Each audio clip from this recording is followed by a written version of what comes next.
इयत्ता 11वीच्या सर्व विद्यार्थ्यांचं स्वागत.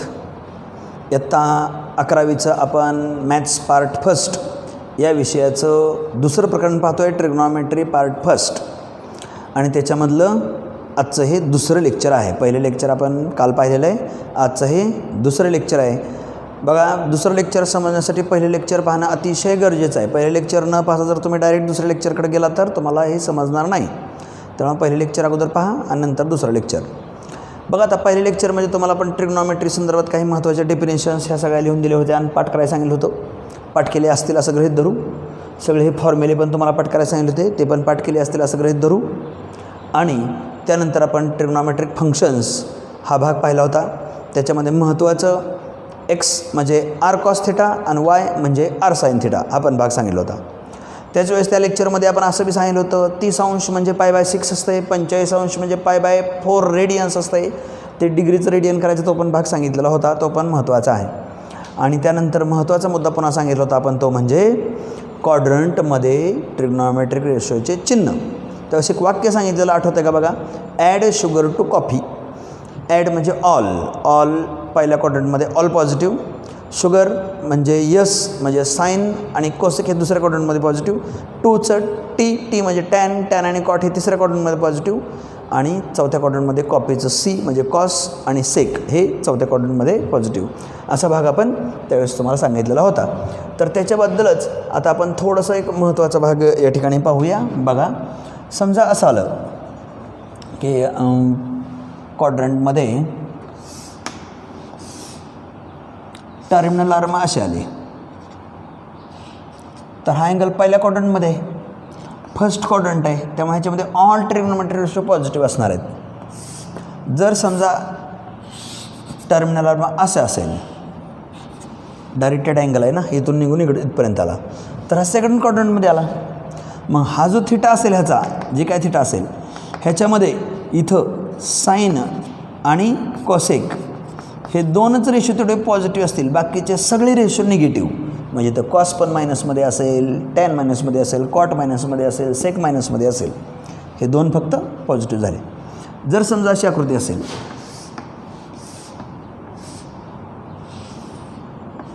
तर इथं मात्र तिसरं क्वाड्रंट आहे, ह्याच्यामध्ये कोण कोण पॉझिटिव्ह राहतं, टॅन आणि कॉट फक्त पॉझिटिव्ह. इथं साईन निगेटिव्ह असेल, ह्या अँगलचं साईन निगेटिव्ह असेल, कॉस निगेटिव्ह असेल, सेक निगेटिव्ह असेल आणि कोसेक पण निगेटिव्ह असेल, टॅन कॉट फक्त पॉझिटिव्ह. आणि दुसरं ह्याच्यानंतरचं जर असं असेल, तर इथं मात्र कॉस आणि सेक एवढंच पॉझिटिव्ह, बाकीचं सगळं निगेटिव्ह. असं तुम्हाला आपण कालच्या लेक्चरमध्ये सांगितलं होतं, फक्त अशा आकृत्या काढून दाखवल्या नव्हत्या. त्याच्याबद्दल एक स्पष्टीकरण या ठिकाणी आपण पाहतोय. आता तुम्हाला प्रश्नात जर दिलं की साईन 200 ह्याचं चिन्ह सांगा, प्रश्नात काय आलं, साईन 200. आता 200 म्हणल्यावर मला सांगा, आपण थोडीशी आकृती काढायचा ह्याचा विचार करूया. साईन 200ची आकृती कशा प्रकारे काढावं लागेल. अँगल 200 आहे म्हणल्यानंतर आपण पहिल्या चॅप्टरमध्येच ते अँगल्स अँड मेजरमेंटमध्ये पाहिलं होतं. त्यानुसार बघा, हिथून हिथं आलं तर 90 होतं आहे, हिथून पुन्हा हितवर नंतर 180 होतं आहे, हितवर नंतर 270 होतं आहे, नाही आलं 360 होतं आहे. मग साईन 200 म्हणल्यानंतर 180च्या पुढं असणार ना, आणि 270च्या कमी असणार, इथं कुठंतरी असणार. बघा, हे 200च्या आसपास असणार, म्हणजे इथं 90, 180 आणि त्याच्या पुढं 20. मग आता ह्या क्वाड्रंटमध्ये कोण असतं आहे तिसऱ्या क्वाड्रंटमध्ये, तर इथं फक्त टॅन आणि कॉट हे सारखं आलं, टॅन आणि कॉट पॉझिटिव्ह असतं आहे, साईन निगेटिव्ह असतं आहे. म्हणजे ह्याचं चिन्ह कोणतं असणार, निगेटिव्ह, मायनस साईन असणार साईन 200चं. समजा एखाद्या ह्याच्यामध्ये असं विचारलं की कॉस वजा 100, बघा कॉस कोणतं, वजा 100. आता वजा 100 म्हणल्यावर विचार करावा लागेल तुम्हाला, क्लॉकवाईज फिरावं लागेल, मायनस चिन्ह आलं म्हणजे डायरेक्टेड अँगल. बघा आता कसं करावं लागेल याला, इथून वजा म्हणलं अशा दिशेने फिरावं लागेल, इथून हिथं आल्यावर 90 होईल, मग इथून 100 म्हणजे हिथं येईल असं. मग ही तिसरंच क्वाड्रंट आलं, पहिलं क्वाड्रंट, दुसरं, तिसरं, चौथं. मग हे तिसऱ्या क्वाड्रंटमध्ये टॅन आणि कॉट पॉझिटिव्ह असतं, पण ही कॉस आहे, म्हणजे हे सुद्धा कसं असेल निगेटिव्ह. म्हणजे थोडक्यात आपल्याला काय करावं लागेल, त्याची आकृती काढून दाखवावं लागेल, तेव्हा ती कळेल क्वाड्रंट कुठला आहे आणि त्या क्वाड्रंटनुसार त्याची चिन्ह आपल्याला ठरवायची आहेत. तर त्यासाठीचा एक प्रश्नच आपण या ठिकाणी पाहणार आहोत. बघा, पाठीमागच्या लेक्चरमधलं तुम्हाला सांगितलं होतं मी की तुमचे काही प्रतिक्रिया कळवा. काही जणांनी कळवलेत, काही जणांनी कळवलेच नाहीत. शक्यतो कमेंट बॉक्समध्ये कमेंट करून कळवा किंवा व्हॉट्सअपवर पाठवून. समजतं आहे नाही समजतं आहे सांगा, म्हणजे आपल्याला त्याच्यामध्ये काय दुरुस्ती करता येतील. हे लेक्चर पाहूनसुद्धा तुम्ही कमेंट करू शकता. आता ह्याच्यावरती आधारित काही प्रश्न आपण पाहूया.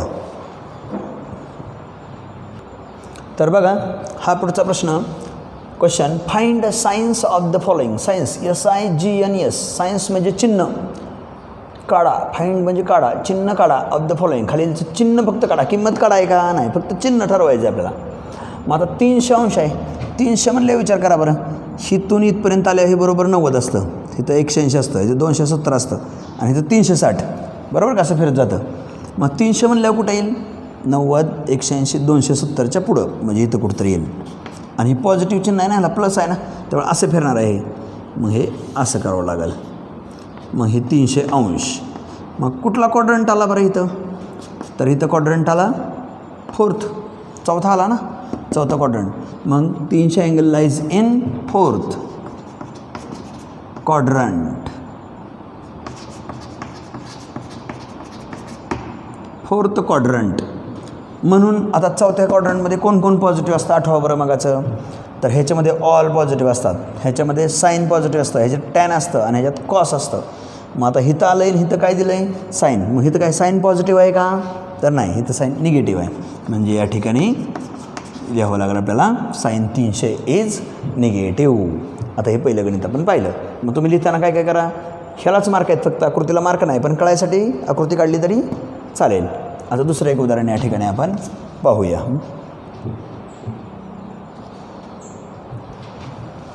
कॉस 400. मग आता बघा बरं, 400 म्हणल्यानंतर असंच वाक्य येईल, 400 डिग्री अँगल लाईज इन. आता कुठल्या क्वाड्रंटमध्ये येतं आहे, थोडंसं आकृती काढून पाहूया आपण. बघा 400, आता इथून एक राऊंड पूर्ण केला की 360 असतं आहे. 360मध्ये पुन्हा 90 मिसळलं तर 450 होईल. पण आपलं 400 बरोबर म्हणल्यानंतर ह्यात येईल बघा पहिल्या क्वाड्रंटमध्ये. म्हणजे ही आकृती इथून गोल राऊंड फिरून इथं असे काढावं लागेल. तेव्हा हे झालं 400. मग क्वाड्रंट कुठलं आलं, फर्स्ट क्वाड्रंट आलं. आणि फर्स्ट क्वाड्रंटमध्ये सगळेच ट्रिग्नोमेट्री पॉझिटिव्ह असतात. मग काय म्हणता येईल, 400 angle lies in the first quadrant. First quadrant म्हणून कॉस 400 इज पॉझिटिव्ह असं पण येऊ शकतं.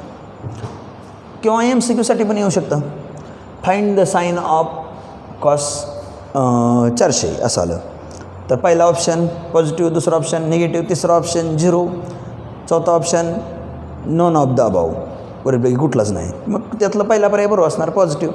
तर हे ह्याच्यासाठी सुद्धा येऊ शकतं. आता पुढचं उदाहरण एक आपण पाहूया. बघा आता हा तिसरा आकडा टॅन 380. आता 380 म्हणल्यानंतर विचार करा बरं तुम्ही, इथून इथं 90 180 270 360. 380 म्हणलं 360च्या पुढं थोडंसं पुढं जाईल. म्हणजे हे कुठलं क्वाड्रंट येतं, इथं फर्स्टच क्वाड्रंट येतं आहे. म्हणजे या ठिकाणी 380 angle lies in the first quadrant. मग पहिल्या क्वाड्रंटमध्ये ऑल पॉझिटिव्ह असतं आहे, म्हणजेच टॅन 380 इज पॉझिटिव्ह. म्हणजे पॉझिटिव्ह आलं, फक्त चिन्हच पॉझिटिव्ह का निगेटिव्ह सांगायचं आहे. आता इथं बघा चौथं उदाहरण, कॉट -206. आता -206 आहे, हे मायनस आलं बघा चिन्ह. मग आता त्याचा विचार करूया आपण. मायनस म्हणल्यानंतर कसं येईल बघा. आता मायनस म्हणल्यावर कुठल्या दिशेनं इथून तर निघायचं असतं, पण इकडं म्हणल्यावर प्लस असतं. आता हे मायनस म्हणलं इकडून जायचं, इकडून जाताना बघा बरं, इथून इथं 90 होईल, इथून इथं 180 होईल, इथून इथं 270 होईल आणि इथून इथं 360 होईल. पण ते मायनस. माझं 206 म्हणल्यावर बघा, इथून इथं 90, इथून इथं 180, 180च्या पुढं 206 आहे, म्हणजे ह्याच्यामध्ये येईल बघा. म्हणजे इथून असा बाण करावं लागतो, ह्याला मायनस आहे नाही, -206 मग आता विचारात घ्या हे कुठलं क्वाड्रंट आलं बरं, ही first second third fourth second आलं. मग 206 angle lies in second quadrant. Second quadrant आलं. मग सेकंड क्वाड्रंटमध्ये कोण कोण पॉझिटिव्ह असतं, साईन आणि कोसेक. इथं आहे कॉट, कॉट ह्यात निगेटिव्ह असतं ना, म्हणजे या ठिकाणी काय लिहावं लागेल, म्हणून कॉट वजा 206 इज निगेटिव्ह. तर हे निगेटिव्ह आलं आणि इथं गणित संपलं. मला वाटतं ही चारही उदाहरणं समजली असतील. आता तुम्हाला इथला आकडा कुठला बी येऊ द्या, मायनस आला तर अशा दिशेने फिरायचं, किती बी जाऊ द्या. मग ते आकडा समजा 720 आला तरी पण तुम्ही फिरू शकता ना. इथं 360 परत 360 असं करून ते किती 1000 येऊ द्या, किती पण येऊ द्या मोठा आकडा.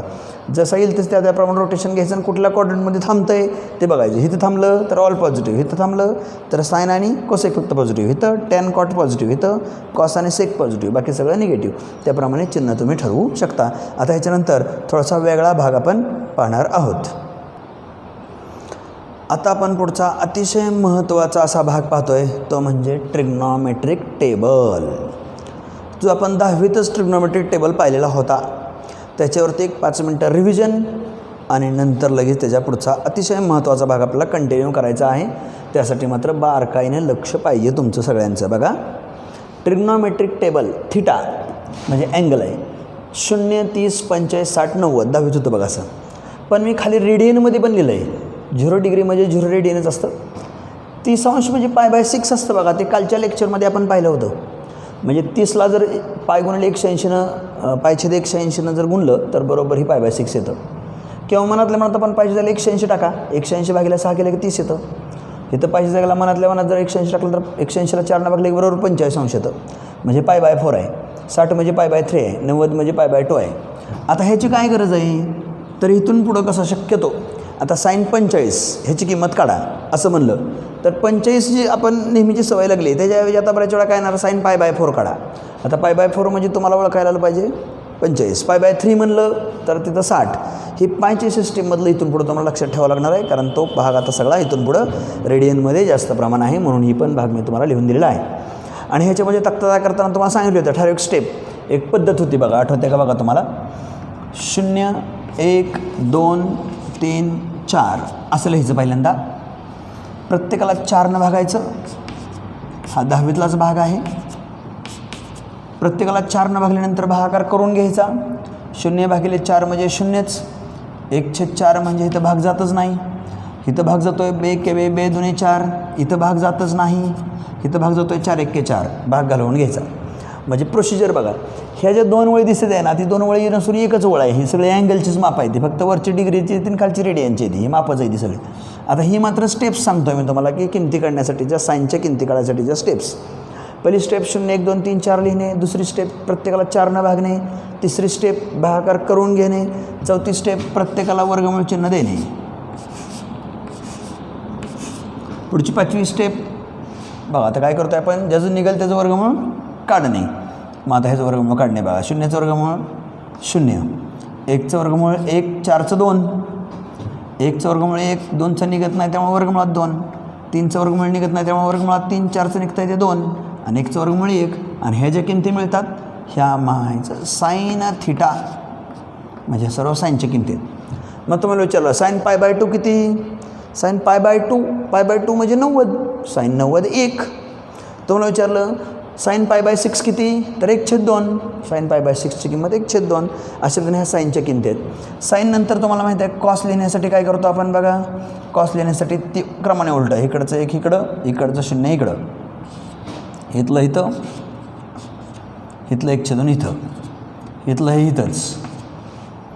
त्याच्यानंतर टॅन लिहिताना बघा तुम्हाला माहीत आहे कुठल्याही गणितामध्ये ज्या वेळेस 0/5 येतं त्यावेळेस त्याचं उत्तर 0 लिहितो.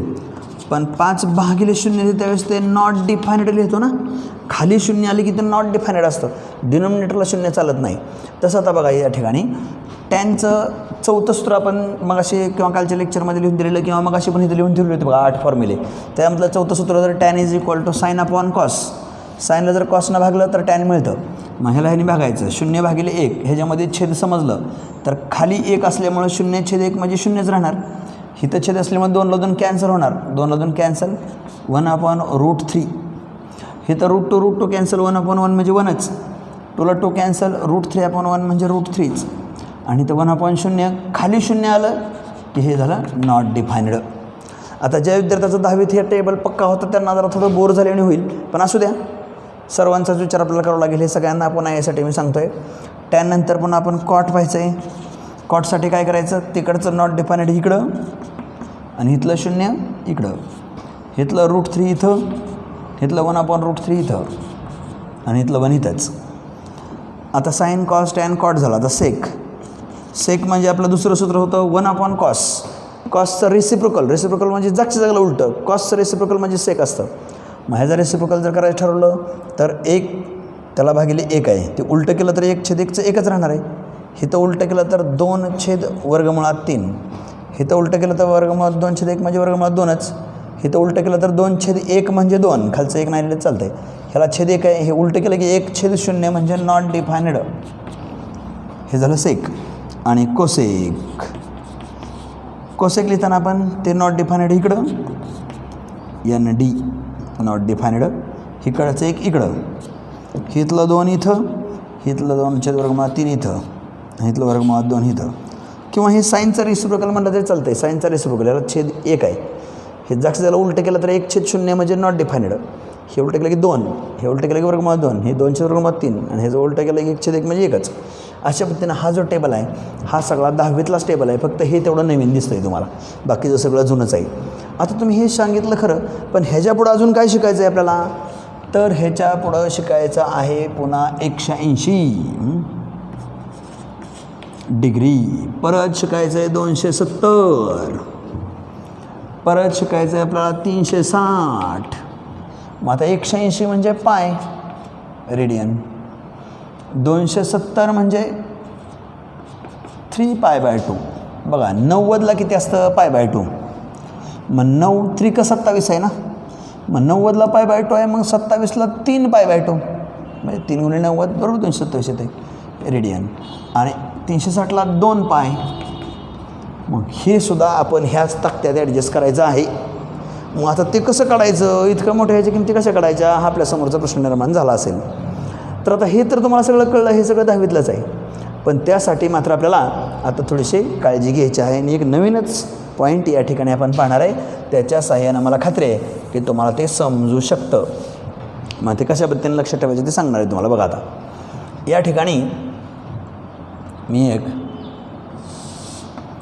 X ॲक्सिस Y ॲक्सिस काढतो आहे, आणि इथं एक सर्कल काढायचा प्रयत्न केलेला आहे. जरा थोडं ॲक्युरेट आलं नाही, पण असू द्या, एक सर्कल काढलं आहे. हे X ॲक्सिस Y ॲक्सिस. आता बघा तुम्हाला माहीत आहे की ह्याच्यावरती जर कुठं जर पॉईंट घेतला तर त्याचे कोऑर्डिनेट समजा आपण म्हणलं Px, Y, तर ह्याच्यामध्ये Px म्हणजे r cos θ असतं बघा, आणि Y म्हणजे r sin θ असतं. आता हे कसं असतं हे पहिल्या लेक्चरमध्ये पाहिलं आहे आपण. जर का समजा रेडियस = 1 मी पकडलं, काय मी घेतलं, r = r = 1, तर काय होईल हो, तर P कंसात r जर 1 झालं ना तर P cos θ, sin θ, म्हणजे कंसातलं पहिलं ती कॉस असतंय आणि दुसरं ती साईन असतंय. हे लक्षात ठेवायचं तुम्ही, नेहमी पहिलं कॉस दुसरं साईन. आणि r1 असलं तर इथलं 1 निघून जातं आहे ना, 1 निघून काहीच फरक पडत नाही. मग या ठिकाणी मी जे सर्कल काढलं आहे ना, ह्या सर्कलची रेडियस काढली बरोबर मी किती, 1, ह्याची रेडियस 1 घेतली. मग रेडियस जर 1 घेतली तर सेंटर ही ओरिजिन आहे ना 0 0 ह्या सर्कलचं, त्यामुळे ह्या सर्कलला म्हणायचं युनिट सर्कल. युनिट का, युनिट म्हणजे 1, आणि ही 1 रेडियस असलेलं सर्कल आहे. मग मला सांगा बरं, जर ही रेडियस 1 असली तर हितवर सुद्धा अंतर 1च असेल की. मग इथं जर पॉईंट 1 असेल तर इथले कोऑर्डिनेट 1,0 असतील. बघा y 0 आहे, ह्याचे कोऑर्डिनेट समजतात का बघा तुम्हाला. 10वीतलं ग्राफ वगैरे आठवा, 9वीत होतं तुम्हाला ते. इथून इथवर जर अंतर 1 असेल ना तर ते 1 0 असेल. आता इकडं सुद्धा एकच असणार की हो, इथून इथवर सुद्धा एकच असेल, रेडियस एक आहे ना शेवटी. पण इथं मात्र एक्स 0 असेल ना, 0 1 असेल बघा. इथले कोऑर्डिनेट 0 1 असतील. आता इथले कोऑर्डिनेट थोडंसं डोकं चालवा बरं, बघू तुम्हाला कळतं आहे का. इथं पण ही एकच असेल, पण इकडं मायनस येत आहे ना, आणि एक्स आधी असतं आहे, म्हणजे इथं -1 0 असेल बघा, y 0 असणार. आता थोडं डोकं चालवा, इथं काय असेल थोडंसं डोकं चालवा बघा, 2 सेकंद तुमच्यासाठी. काय असेल इथं, पहिलं ती एक्स असतं आहे आणि इथं एक्स 0 आहे, आणि दुसरं ती y असतं आहे आणि इकडं खाली आहे म्हणजे -1. म्हणजे तुमच्या ध्यानात आलं का बघा. आता इथं 1 0 0 1 वजा 1 0 0 वजा 1. आता ह्याचा विचार केला तर कळेल, 1 वजा 1, पण y 0च आहे ना दोन्हीकडं, कारण हे एक्स ॲक्सिसवरचा पॉईंट आहे. इथं 1 आहे आणि इकडं वजा 1 आहे, पण एक्स 0च आहे, y ॲक्सिसवरचा पॉईंट आहे. खाली निगेटिव्ह असल्यामुळे वजा 1वर पॉझिटिव्ह म्हणून आहे. आता थोडा विचार करा बरं तुम्ही, ह्या डायरेक्शननं जर तुम्ही फिरायला गेला, ह्या डायरेक्शननं, तर इथून इथपर्यंत 90 असते बरोबर. 90 म्हणजे ह्या पॉईंटला आपण अँगल म्हणू π/2. π/2 म्हणजे 90 बघा. आता ह्या पॉईंटला म्हणू आपण 180 असं फिरून येतं आहे, इथवर 90, इथं 180. 180 म्हणजेच इथला अँगल झाला 2π. 2π नाही, ओन्ली पाय बघा, पाय. 180 म्हणजे पाय. परत इथून पुन्हा इथवर गेले 270 असते, आणि 270 म्हणजे 3π/2, आणि इथून इथं गेलो 360 म्हणजे 2π. 0 किंवा 2π म्हणून आपण. आता हे तुमचं पाठच पाहिजे बरं का, इतकं क्लिअर पाठ व्हायला पाहिजे, कधी जर विचारलं द्यायला पाहिजे. इथं π/2च असतं. 90 म्हणलं की π/2, 180 म्हणजे पाय, 270 म्हणजे 3π/2 आणि 360 म्हणजे 2π. ह्याप्रमाणे कुठं काय ते लक्षात ठेवायचं. आता मला सांगा बरं, पहिलं ती कोण आहे कंसातलं एक्स. एक्स म्हणजे कोण आहे, कॉस. दुसरं ती कोण आहे, साईन. मग आता थोडंसं आपण इथं येऊया. आता बघा π/2 इथं येऊया. π/2ला, ह्या π/2ला काय परिस्थिती आहे, पहिलं ती कॉस. कॉस 0 आहे बघा, कॉस π/2 0 आहे बघा, कॉस π/2 0 आहे, आणि साईन π/2 1 आहे. साईन π/2 मात्र 1 आहे. आता पाय लावूया आपण पायच्या ठिकाणी बघा 180ला. हे पहिलं ती कोण असतं, कॉस असतं आहे बघा, पहिलं ती कॉस असतं आहे -1, म्हणजे कॉस पाय -1 आहे. मग ह्या कॉसच्या वळीत आणि ह्या पायच्या वळीत इथं -1 घेतलं. का घेतलं हे युनिट सर्कलवरनं कळायला पाहिजे. इथं -1. आता इथं साईन पाय 0 आहे बघा, हे पुढचं साईन आहे. साईन पाय 0 आहे म्हणजे इथं 0 आहे बघा, 0 -1 आलं बघा. हे पायचं विटला विषय साईन कॉसचा. आता 3π/2 म्हणजे 270, त्याचा विचार करूया. 3π/2 270. आता पहिलं ती कॉस आहे ना, मग कॉस 270 0 आहे, म्हणजे कॉस 270 0 आहे. तर साईन 270 वजा 1 आहे. साईन 270 इथं वजा 1 आहे, म्हणजे इथलाही प्रश्न मिटला.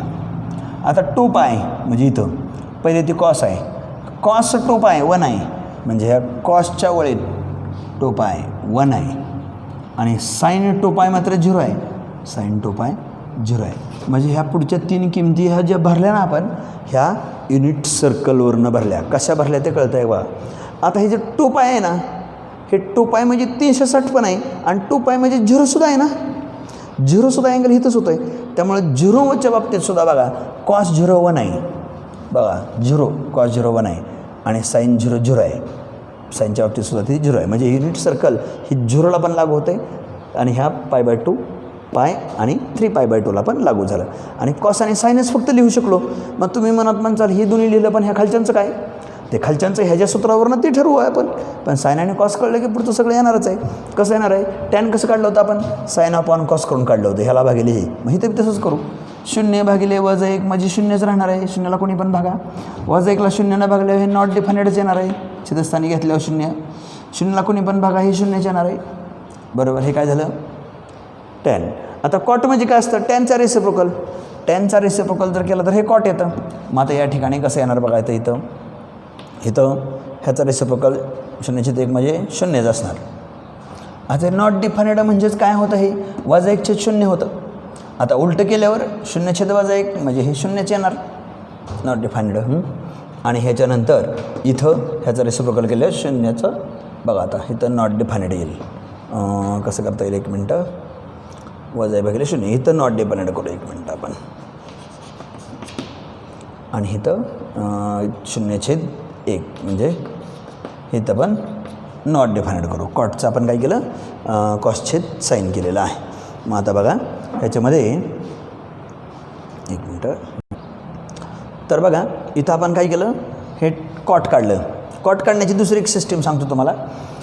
टॅन काढताना आपण साईन भागिले कॉस केलं तर तसं कॉट काढताना कॉस भागिले साईन पण करू शकतो आपण. कॉसला जर साईन न भागलं -1 भागिले 0 तर ते खाली 0 आल्यावर नॉट डिफाइंड. 0 भागिले -1 वर 0 आणि खाली -1 आहे त्यामुळे 0च येतं ते. 1 भागिले 0 म्हणजे नॉट डिफाइंड येतं आहे.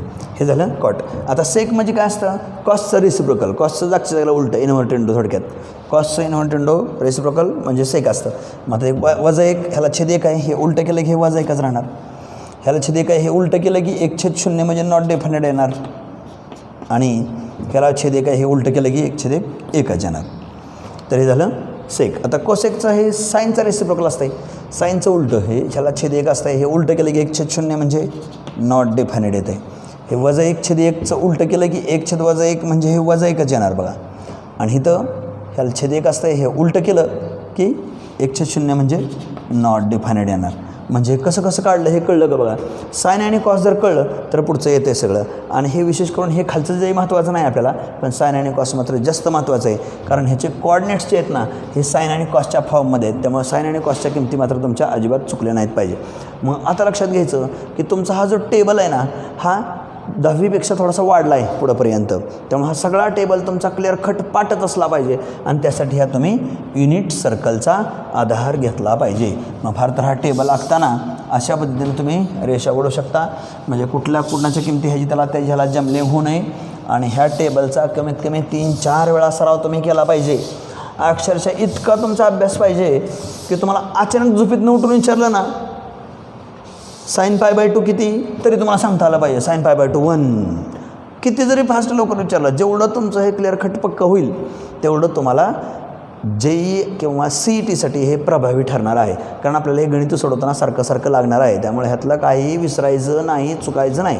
हे वरच्या अंशातल्या किमती पण पाठ पाहिजे आणि खालचं पायच्या स्वरूपातल्या पण पाठ पाहिजेत. रेडियनमध्ये आणि डिग्रीमध्ये दोन्ही पण पाठ पाहिजे आणि ही पण. आता ही जुना तक्ता तर बहुतेक पाठ करायचं काय लय टेन्शन नसेल तुम्हाला सगळ्यांना कळलं असेल. पण ही नवीन थोडासा वाढला आहे ना हे पुढचं 3 किमती त्याच्यावर मात्र थोडासा भर द्यायचा आणि ते कसं तयार करायचं एखाद्याला नाही सुचलं तर ह्याच्यावरून ती पटकन आठवायचं कुठला पॉईंट कुठं आहे. पहिलं ती कॉस दुसरं ती साईन. पहिलं नेहमी कॉस दुसरं साईन. इथं आहे का इथं आहे का अँगल कुठं आहे ह्या युनिट सर्कलवर आधारित तुम्ही हे पाहू शकता. तर मला वाटतं हे सगळं तुम्हाला कळलेलं असेल. तर आता तुम्ही काय करायचं आहे सगळ्यांनी वहीत हा ट्रिग्नोमेट्रिक टेबल लिहायचा आहे. सगळ्या किमती पाठ करायचे आहेत. ती मग अशी साईनची गणितं दिलेली ती पण पूर्ण करायची आहेत. आणि हे सगळं लेक्चर पुन्हा पहा. तुम्हाला काय वाटतं त्याच्यावरती ती कमेंट पण तुम्ही करा आणि व्यवस्थित ह्याचा अभ्यास ठेवा. पुढच्या लेक्चरमध्ये आपण ह्या टेबलवर आधारित गणितं कशी सोडवायची आहेत ते पाहणार आहे. ज्यांचा हा टेबल परफेक्ट त्यांना पुढची गणितं अतिशय सोपी जाणार आणि ज्यांचा टेबल हा अर्धवट राहील त्यांना मात्र पुढची गणितं अवघड जाणार आहेत. त्यामुळं ह्या टेबलचा भरपूर सराव वहीत करा. एकदाच फक्त टेबल लिहून काढायचं असं नव्हे तर सरावासाठी जास्त वेळा तुम्ही मनाने टेबल लिहायचा प्रयत्न करा. परीक्षेत काय तुमच्यासमोर हा टेबल नसणार आहे. गणितं सोडवताना ह्या सगळ्या किमती पाठच पाहिजेत. आणि मी तुम्हाला आता एवढा मोठा टेबल फळ्यावर लिहून ठेवू शकत नाही सारखा. गणितं सोडवताना फळाच पुरणार नाही आपल्याला गणितालाच. त्यामुळं काय होईल हे टेबल तुमचा पाठच पाहिजे. मी गणित सोडवताच म्हणणार आहे बघा कॉस पायची किंमत -1 असती. आता कशी असती काय ती तुम्ही त्यावेळेस तुम्हाला ती आठवली पाहिजे. किंवा tan 45 1 असतंय असं सांगितलं तर तुम्हाला पटकन कळलं पाहिजे. त्यामुळे हा सगळा टेबल तुम्ही पाठ करा. ठीक आहे. आज या ठिकाणी आपण थांबूया. धन्यवाद.